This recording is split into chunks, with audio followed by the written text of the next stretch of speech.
So, I thought I came up with this word, comparalyzed. Everybody say comparalyzed. It's a pretty awesome word. I was feeling pretty good about it. I was already waiting for Sam to give me feedback on how cheesy this title for my sermon would be. And so then I thought, I wonder if I'm the first person ever thought of this word, comparalyzed. And so I typed it into Google, and wouldn't you know it, the Urban Dictionary already had it. And comparalyzed simply means when we are paralyzed because we've compared ourselves with other people. You ever had that happen to you? You're feeling pretty good about yourself, and then you notice somebody else, and you become paralyzed because of the comparison. Theodore Roosevelt said, comparison is the thief of joy. And so we live in a culture that actually encourages comparison. It's part of the marketing strategy in our nation is for you to not feel good about where you are, what you have, how you look. Everything is geared for you to buy more, spend more, to make yourself something more than you already are, to have more than you already have, to feel dissatisfaction with your place in life so that you'll buy something to help make that better. It's pervasive in our culture. The story we're going to look at today, we see this very phenomenon happen right before our eyes in a very surprising way. To give you the full context, we're in a pericope here where we're looking at a story, and we're looking at three parts of the story. It started off with Sam a couple weeks ago, where Jesus had said he was going to meet the disciples up in Galilee. And so he heads up there. This is after he's raised from the dead, right? So the disciples are out pre-dawn, it's dark, and they're fishing, because that's what they do, and they're hungry, and they're fishing, and it's not going well. All of a sudden, some guy from the shore says, "Hey, how's the fish going?" And they're like, "Oh, it's lousy." And then the voice says, "Well, try throwing your nets on the other side of the boat." So they give it a shot. The know-it-all says, give it a shot. So they do it, and they get this massive haul of fish. It takes all of them to get it in the boat. Somehow the net doesn't break. And they get in, they figure out, all right, there's a really good chance the guy on shore is Jesus. And so they get there, and as soon as they get on shore, they find out that Jesus had been there long enough to build a campfire. He'd already had some luck fishing because he'd already cooked some fish for their breakfast. And so they come and they eat. He doesn't quite look like they expected him to. That was very common for the resurrected Jesus appearance. He's never looked like Jesus, which I think is really good. And so, anyway, they eat breakfast, and then there's this come to Jesus moment that I looked at last week where Jesus meets with Peter and reminded Peter that at one time in Peter's life, not very long before this, Peter had pledged his undying support for Jesus, even basically saying in the company of the disciples, "Jesus, I love you so much I will lay my life down for you." In other words, what Peter was saying is, I love you even more than all these people love you. And the very night that he said that, he denied even knowing Jesus 3 times in a row. That had never been addressed yet in the early community. Never addressed yet by Jesus. So last week we looked at that, and all of a sudden you have this amazing combination of things coming about, and Jesus asked Peter 3 questions just like he was asked before. Do you love me? Do you love me? Do you love me? And Peter just came more and more home to the reality of what was taking place. He was being held accountable. And he said each time, of course, I love you, I love you, I love you. But it wasn't just accountability, it was also a restoration, because with every I love you in response from Peter, Jesus said, then feed my sheep. In other words, you don't have to go around with your head hanging low anymore, because I have something for you to do. You are fully, completely restored. So it's this amazing moment where Peter's heart just has to feel so enlarged by the grace of God. His confidence in God has to be so high that immediately after this transaction, we see Peter fall apart again.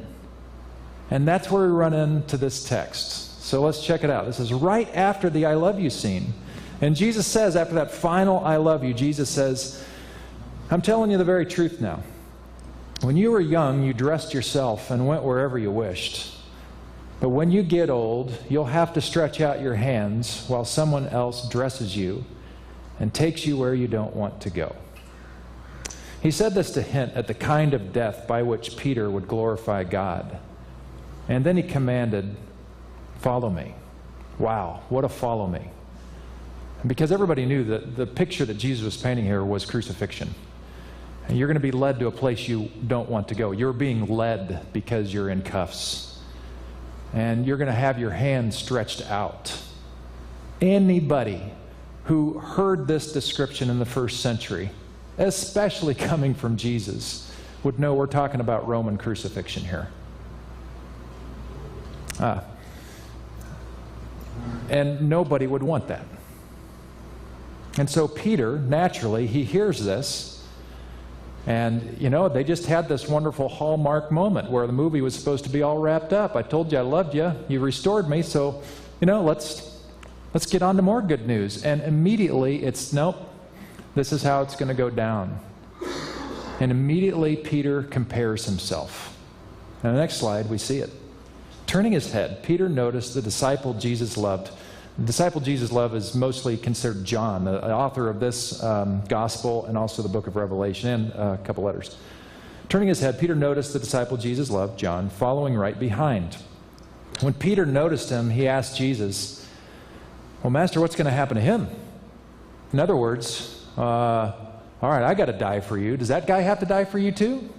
Do we all have to die? Because I'm okay dying if everybody has to die. But if it's just me, I want to think about this. Let's talk about this. And Jesus said, if I want him to live until I come again, what's that to you? You. Follow me. Don't compare yourself to him. What's going to go on with him? That's his life. This is what I'm asking you to do, to follow me in this way.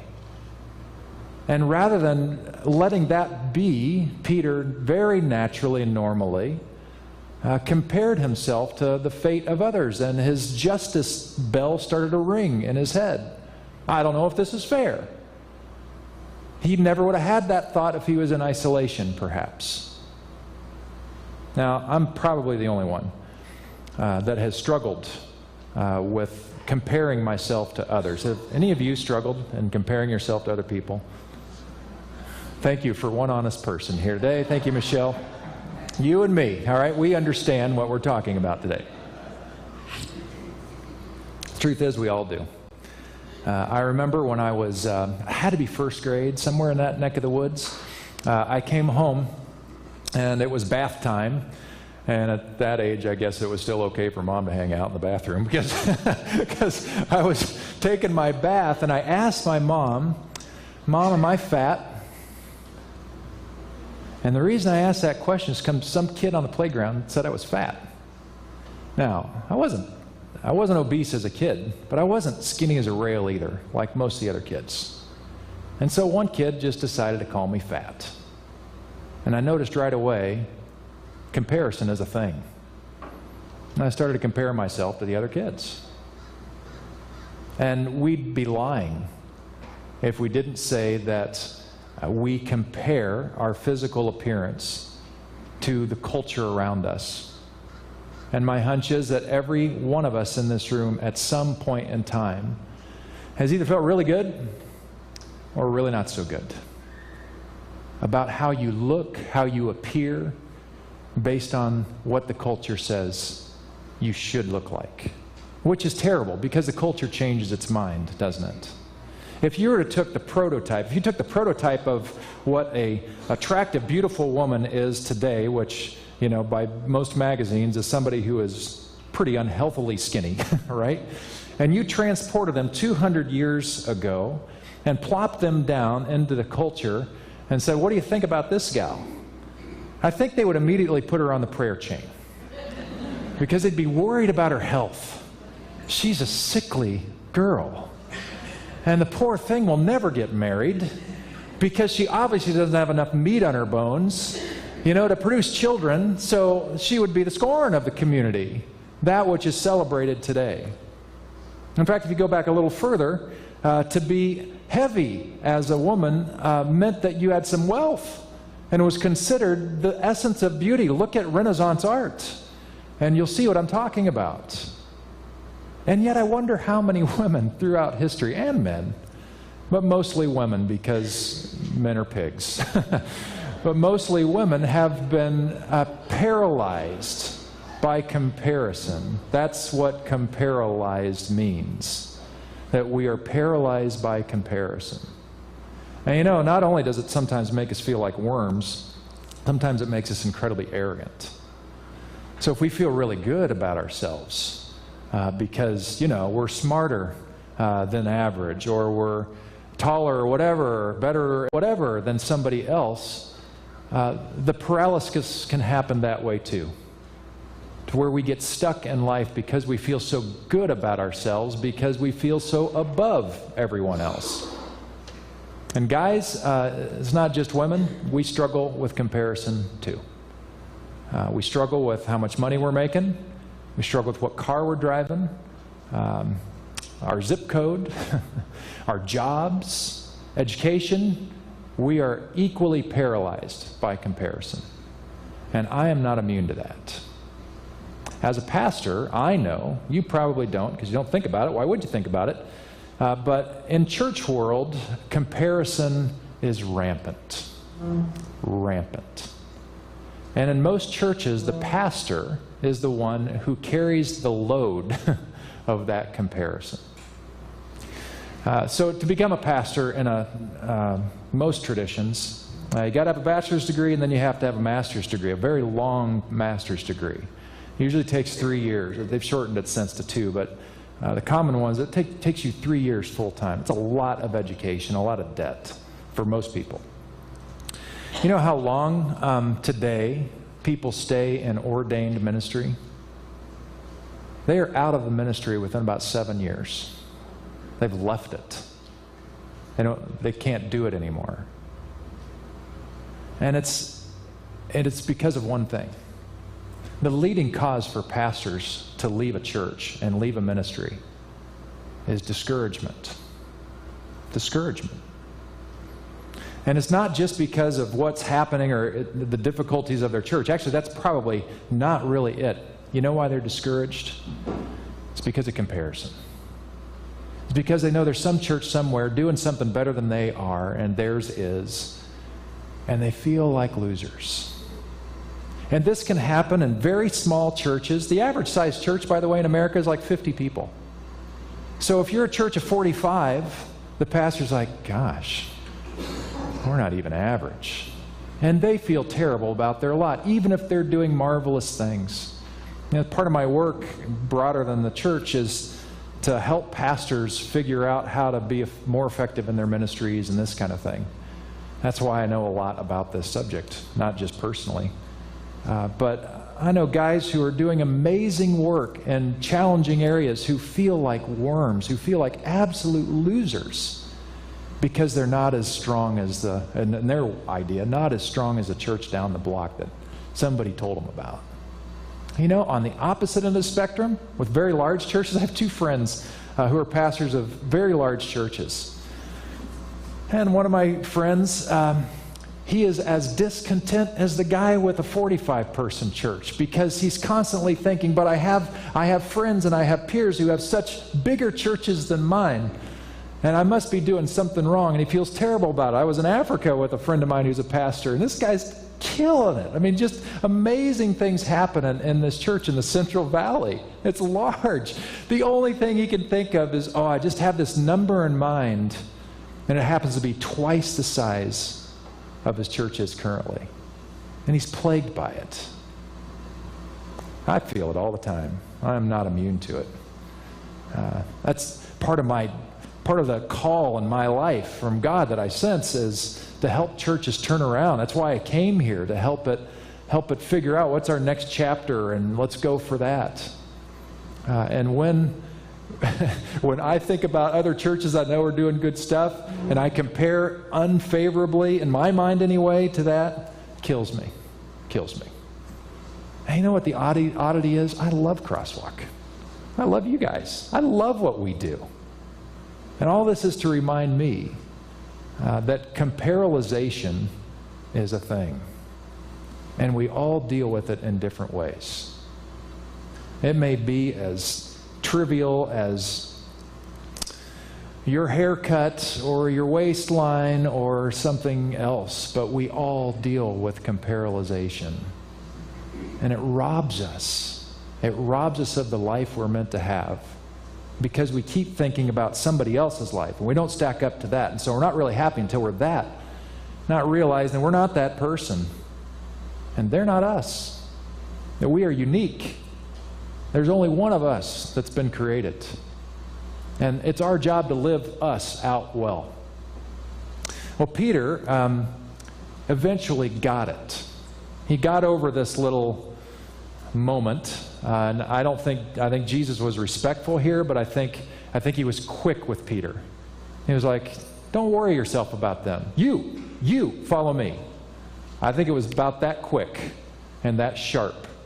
Because Jesus just had the Hallmark movie with Peter.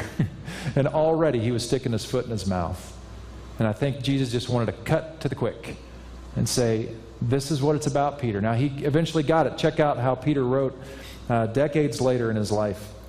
Friends, when life gets really difficult, don't jump to the conclusion that God isn't on the job. Instead, be glad that you are in the very thick of what Christ experienced. This is a spiritual refining process with glory just around the corner. If you're abused because of Christ, count yourself fortunate. It's the Spirit of God and His glory in you that brought you to the notice of others. If they're on you because you broke the law or disturbed the peace, that's a different matter. But if it's because you're a Christian, don't give it a second thought. Be proud of the distinguished status reflected in that name.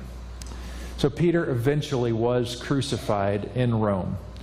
And legend has it that as he went to be crucified, to be hung on the cross, he requested to be hung upside down so that he would not be too equated with Jesus. Peter learned his lesson, and he embraced it. This was his life. This was his calling. John, the beloved disciple, he died of old age on the island of Patmos, a penal colony. And there is a wisdom to why he died there. The gift of John's life in its length was that he had this many more decades to think and reflect on who Jesus was and is. And so he gave us the Gospel of John, which is radically different than Matthew, Mark, and Luke. Same story, same person, but much heavier theology. And he gave us the book of Revelation, which is a reflection of ancient culture at the end of the first century. And once you understand, the secret code on how to understand the imagery you're seeing, it actually is a very simple book. It's not complicated at all, but beautiful and profound. And it's like the church needed that then just as we do today. John had his life. And I bet there were times on Patmos that I bet he wished he would have had Peter's fate. I really believe that. Not just because he was on a penal colony, but because what an honor. If you think of John's mind, what an honor to be able to really follow in the footsteps of Jesus that way, even till the very end. I bet he struggled with comparalyzation as well. How are you doing with comparalyzation? How has it robbed you of your joy? Have you found yourself wondering if you could just be a little bit better at this or that? Not based on anything about you and your own evaluation. Social comparison, that's just a normal, everyday thing. It helps us understand who we are. I'm talking about where it goes dark and where it starts to really mess with our emotional health and our well-being. Because that's a killer. And I don't think God has that in mind for us. I think the better thing that we learn from Peter actually comes, we see this reflected in a quote from a great biblical scholar named Leander Keck. He says this: "It is in the post-resurrection community's love for Jesus that he continues to be fully known. To love Jesus is to know Jesus because, as Jesus' words to Peter make clear, to love Jesus is to shape one's life according to Jesus' life. When Peter 3 times answers, 'Yes, I love you,' he is not simply giving lip service to his love for Jesus, but is in essence pledging his life. Peter is who Jesus calls his followers to be. A disciple who puts no limits on his love, who will, like Jesus, love to the end." So the question for you isn't whether or not you're going to be crucified. The question is, how are you going to love Jesus to the end? And by the way, some of you might not want anything to do with Jesus, but you want the best for your life. And I got a little surprise for you. When you start to figure out the best ways for your life, those ways are going to look a lot like Jesus. So you can speed up the process a little bit. When you heed the invitation of Jesus saying, follow me, it's follow me to life at its best. Life in abundance. Life that's going to be contrasted from the way the world thinks about it, because the world has a skewed way of thinking about what success and well-being looks like. Usually has a lot to do with material stuff and power. And the way of Jesus, which is a way of deep beauty and lasting love, is a way of sacrifice, which is countercultural and counterintuitive. And yet, it delivers the most profound experience of life available. So when Jesus says, follow me, the question you and I need to ask, if we want the most for our life, is, well, what does that mean for me? We know what it was for Peter. We know what it ended up being for John. But how about you and me? You know, in this story, we forget who else is in this story, because we're supposed to look at the whole story together. In the early church, when they would read the beginning of the story, they would read something really important for you and I to also read. You remember how the story started. The boys are out in the boat trying to catch fish. And when they start to bring the haul in, we learned, by the way, that there are some disciples that we remember. There was Nathaniel from Cana. You guys remember Nathaniel, right? Nathaniel from Cana? Wow. I don't either. Nobody knows anything about Nathaniel, really. You guys remember the sons of Zebedee. They're referenced a couple of times. And then there are two other disciples, the scripture says, who are in the boat and at that campfire in this scene. And apparently they didn't have names, or nobody could remember their names, and nobody dared to ask their names again. It's like you know somebody from a distance, you keep just saying, hey man, how's it going, man? And so nobody dared ask, what's your name again? Because they were too embarrassed to do it. And so everybody in the early church just know, oh yeah, those two other disciples. Those guys is who they were. Those guys were on the boat. And when the massive haul of fish happened, when this incredible thing happened, those guys weren't just sitting in the boat and watching John and Peter haul the thing in. No, they couldn't have done it. It required all of them in the boat to lend a hand, to bring in the catch. Everybody mattered in that boat. In fact, it would have been much easier for the rest of the disciples together, the unknowns, to pull in the fish than certainly the two who were the high-profile ones to pull it. They wouldn't have been able to do it. You see what I'm saying? It was the unknowns actually that got it done. We got a problem here because even in biblical history, it's the big high-profile names that get our attention. So we know about Abraham and Isaac and Jacob and Joseph and Moses and Aaron and Elijah and Elisha and King David and Solomon, and the list goes on. And we know about them in the New Testament, Paul and Peter and doubting Thomas and John and so many others. In fact, if we had a little quiz, I bet you could come up with 24 big names in the Bible. But here's the thing. The world wasn't changed because of those 24 names. The world was changed by the millions of unknowns. It's amazing what Crosswalk does. It is amazing what Crosswalk does. I truly love our church. I love it. I love what we're doing. I love where we're going. But I am under no illusion that it's me. You know why? Because this Tuesday, we're having our monthly food distribution in which dozens and dozens of families, I think on a high point, it's maybe 80 families are given a week's worth of groceries because they have more money than month, or more month than money. And when we give them a week of groceries, it means they can afford their prescriptions or their utility bill or whatever. And for all the years I've been here, pretty much the most I've done to help pull that off is take pictures. Which is maybe not great, but maybe it is. Because once again, the team is going to rally. And they're going to come together. And they're going to do this beautiful thing, carrying on this thing that Darlene Termuen started umpteen years ago to continue to feed people who are hungry in Napa. It's beautiful. And there are people that help out with Project Hope every month, to provide enough food to get through a weekend for Napa's homeless. People whose names aren't on a little sign over their office. It's you, get it done. And we don't provide 120,000 meals in Africa every year because of my donation. I donate to it for sure.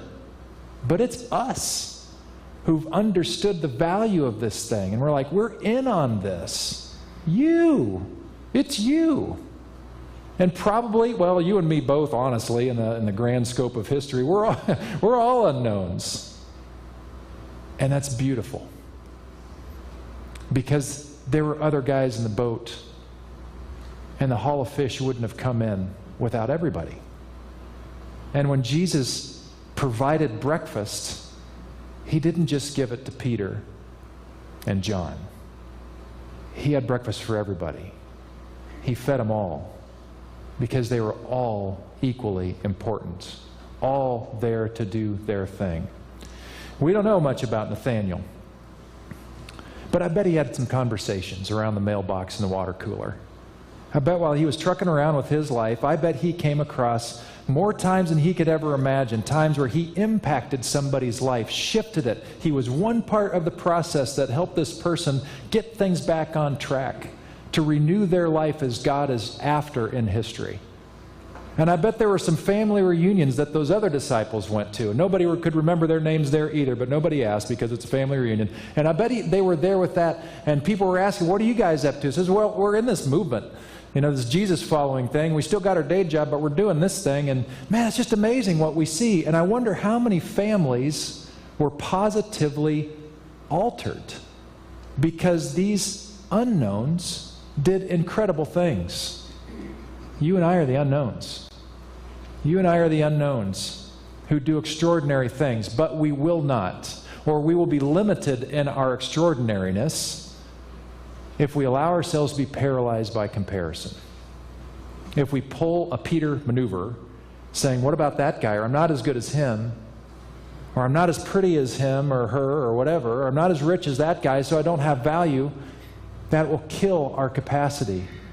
It will kill your capacity to be the you are truly created to be. You're awesome. I don't know if you know that. You are fearfully and wonderfully made. And when God made every one of you, just like God did at the very beginning in this beautiful poem creation story in Genesis chapter 1, when God sees you, God does not see all the things that you see which keep you out of God's company. God just sees you and says, wow, that's very good. And I think when God thinks of you, I think God is not thinking of all the things you do wrong. I don't think God's keeping a checklist and checking it twice. I think God is thinking, wow, I would love to see how much more beautiful I can help make this person's life. Because Court Camlin just celebrated his birthday this past week, and I want to see if the beauty in his life can even expand beyond what it currently is. And Sal had a birthday he celebrated recently, and I wonder if God is just saying, man, Sal's life's been so beautiful, I just can't wait to see it become even more beautiful. My daughter celebrated her birthday a week ago. My son will celebrate his birthday at the end of this week. And I think when God thinks of them and looks on them, they're like, how beautiful might we be able to make this thing? And that's all of you. This is God's heart, that you matter, that you are of inherent value, and that you make a difference. So there's a TED Talk I want to show you. And this is on leadership, but it really applies to what we're talking about today, because you all are also leaders in your own right. And there are little suckers on your table, and if there aren't enough, we have more to give you on your way out, and we'll do something with that in just a minute. But first, let's draw our attention toward the screen, and I'll be with you after this clip.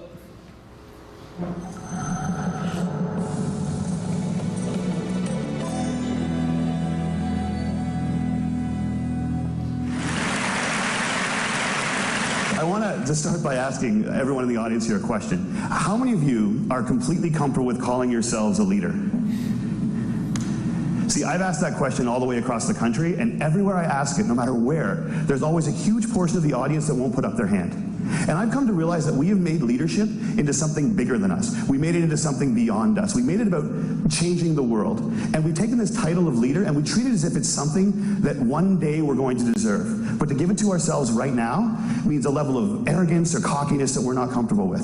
And I worry sometimes that we spend so much time celebrating amazing things that hardly anybody can do, that we've convinced ourselves that those are the only things we're celebrating. And we start to devalue the things that we can do every day. And we start to take moments where we truly are a leader, and we don't let ourselves take credit for it, and we don't let ourselves feel good about it. And I've been lucky enough over the last 10 years to work with some amazing people who have helped me redefine leadership in a way that I think has made me happier. And with my short time today, I just want to share with you the one story that is probably most responsible for that redefinition. I went to a school in a little school called Mount Allison University in Sackville, New Brunswick. And on my last day there, a girl came up to me and she said, "I remember the first time that I met you."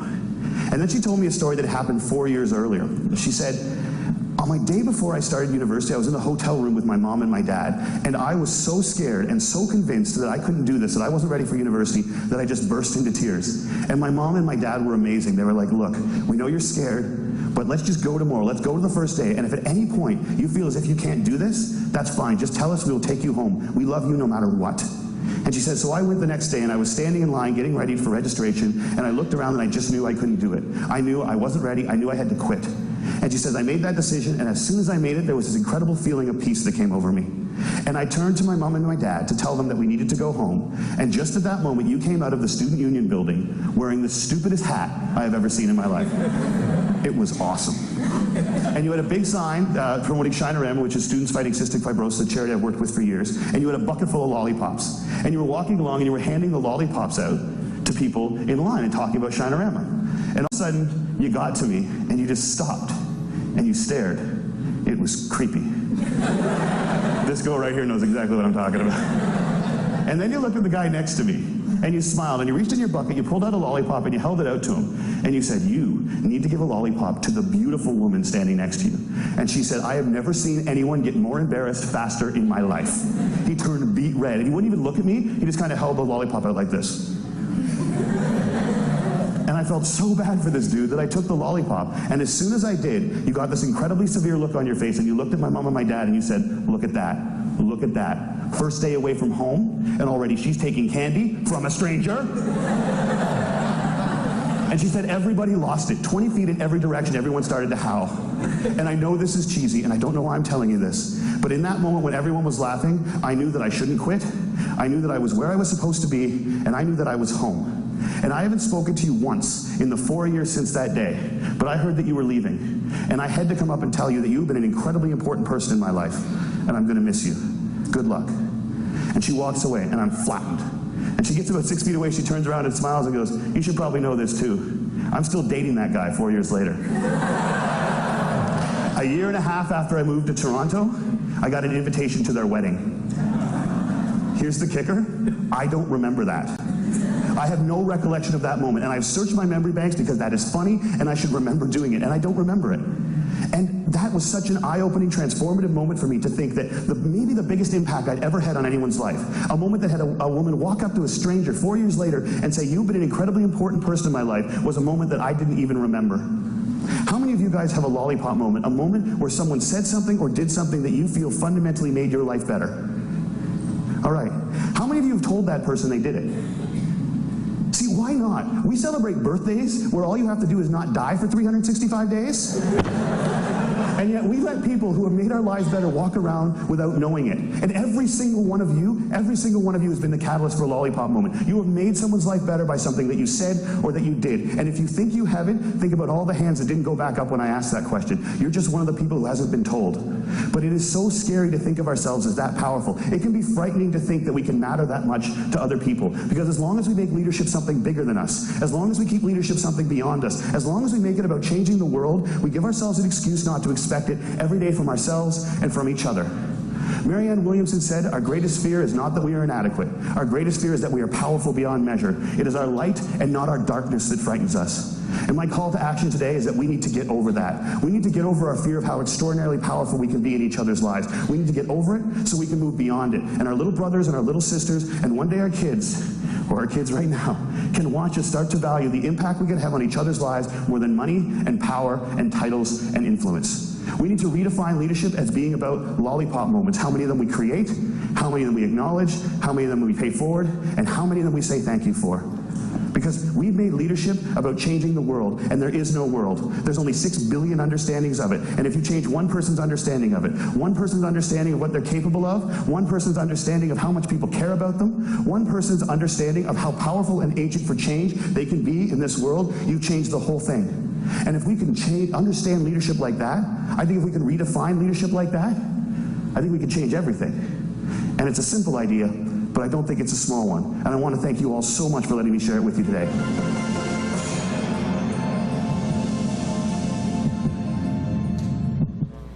I'll have that linked on my blog today if you want to track it down and watch it again, or send it to somebody who mattered to you. In fact, that would be one of my encouragements for you, is take one of those lollipops today and let that be a reminder of somebody who lollipopped your day.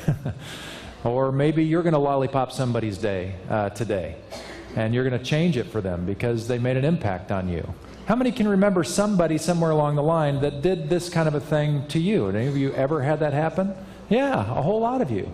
How many of you have had somebody come to you and say, I remember when you lollipopped me? You know what I mean? Yeah, awesome. So you get to do that. You get to do that. And it just so happens that the God who gives us life and breath is all about that. Because God is about the renewal, the restoration of all things, continual resurrection. This is the goal, the end game of God, is to see that happen again and again and again. And Jesus calls now like Jesus has always called, come and follow me. So it's a choice, and it's a stretch. But what a ride. And you get to do it. So let's pray together. So God, here we are. Fearfully, wonderfully made, as the scriptures say. You say we are very good, and you have gifted us uniquely. There's not one person like us that has ever lived in the world. No one. And there will never be a repeat of who we are. What a gift. And maybe, God, we have struggled with comparison. Maybe our backstory has some difficult pain in it, and we're like, I don't know if I could ever be whatever. But you are a God who says, no, I want you to thrive. I want you to experience the beauty and the depth of life in a different way than the world might call it, but deeper, more beautiful.